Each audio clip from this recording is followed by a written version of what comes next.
നമസ്കാരം, ഞാൻ മനോജ് നെടിയാക്കൽ. ഇന്നത്തെ റബ്ബർ വാർത്തയിലേക്ക് എല്ലാവർക്കും സ്വാഗതം. കേരളത്തിൽ ഒരാഴ്ചയായിട്ട് റബ്ബർ വില കൂടാതെ ഇങ്ങനെ സ്റ്റഡിയായിട്ട് നിൽക്കുകയാണ്. എന്താണ് ഈ റബ്ബർ വിലയിൽ പറ്റിയത്? എന്താണ് റബ്ബർ വില കൂടാത്തത്? അതാണ് ഇന്ന് ഞാൻ ഈ വീഡിയോയിലൂടെ പറയുന്നത്. അപ്പോൾ സ്കിപ്പ് ചെയ്യാതെ മുഴുവനായിട്ടും കാണും, എന്തെങ്കിലും മുഴുവൻ കാര്യങ്ങൾ മനസ്സിലാക്കാൻ പറ്റുകയുള്ളൂ. ഇതേപോലെയുള്ള വീഡിയോസ് നോട്ടിഫിക്കേഷൻ കിട്ടാൻ ചാനൽ സബ്സ്ക്രൈബ് ചെയ്യാത്തവർ ചാനൽ സബ്സ്ക്രൈബ് ചെയ്തുക്കുക. എല്ലാവരും ഒന്ന് ലൈക്ക് ചെയ്ത് സപ്പോർട്ട് ചെയ്യണം. നമുക്ക് വീഡിയോയിലോട്ട് കിടക്കാം.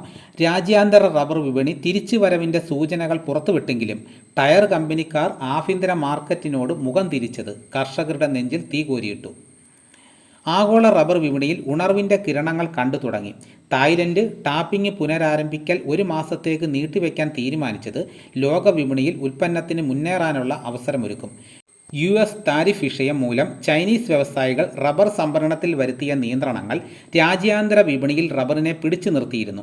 വിവിധ രാജ്യങ്ങൾ റബ്ബർ കെട്ടിക്കിടക്കുന്ന സ്ഥിതി ഒഴിവാക്കുകയെന്ന ലക്ഷ്യം കൂടി മുന്നിൽ കണ്ടാണ് തായ് ഭരണകൂടം ടാപ്പിംഗിൽ നിന്നും തൽക്കാലം പിന്തിരിയാൻ കർഷകരോട് ആഹ്വാനം ചെയ്തത്. സീസൺ ആരംഭത്തിൽ റബ്ബറിനെ പിരിമുറുക്കത്തിലാക്കുന്ന അവസ്ഥയ്ക്ക് തടയിടുകയെന്ന ദീർഘവീക്ഷണത്തോടെയാണ് ചുവടുവയ്പ് തായ്ലൻഡ് നടത്തിയതെങ്കിലും ഇതിന് ഇതര ഉൽപ്പാദക രാജ്യങ്ങളുടെ പിന്തുണ ലഭിച്ചില്ല. എന്നാൽ തായ് മാർക്കറ്റായ ബാങ്കോക്കിൽ റബ്ബർ വില കിലോയ്ക്ക് 199 രൂപയിൽ നിന്നും 209 വരെ കയറി. ഇതിനിടയിൽ ജപ്പാനിൽ ഒസാക്ക എക്സ്ചേഞ്ചിൽ റബ്ബർ ഒക്ടോബർ അവധി കിലോയ്ക്ക് 292 യെന്നിൽ നിന്നും 304 ഉയർന്നു. വിപണിയുടെ ചലനങ്ങൾ കണക്കിലെടുത്താൽ 316 യെന്നിലെ പ്രതിരോധം തകർക്കാനായാൽ 348 യെൻ വരെ കുതിക്കാനുള്ള സാഹചര്യം തെളിയും. ഇതിനിടയിൽ അമേരിക്ക ചൈനീസ് ഉൽപ്പന്നങ്ങൾക്ക് ഏർപ്പെടുത്തിയ 145% നികുതി 80% സാധ്യതകൾ റബ്ബർ മാർക്കറ്റിൽ കുതിച്ചുചാട്ടത്തിന് വഴിതെളിക്കാം.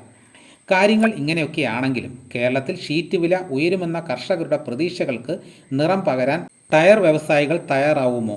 എല്ലാ കാലഘട്ടത്തിലും വിപണിക്ക് മേലുള്ള അവരുടെ കടന്നുകയറ്റത്തിന് അറുതി കണ്ടാൽ മാത്രമേ കർഷകർക്ക് മെച്ചപ്പെട്ട വിലയ്ക്ക് വഴി തെളിയൂ.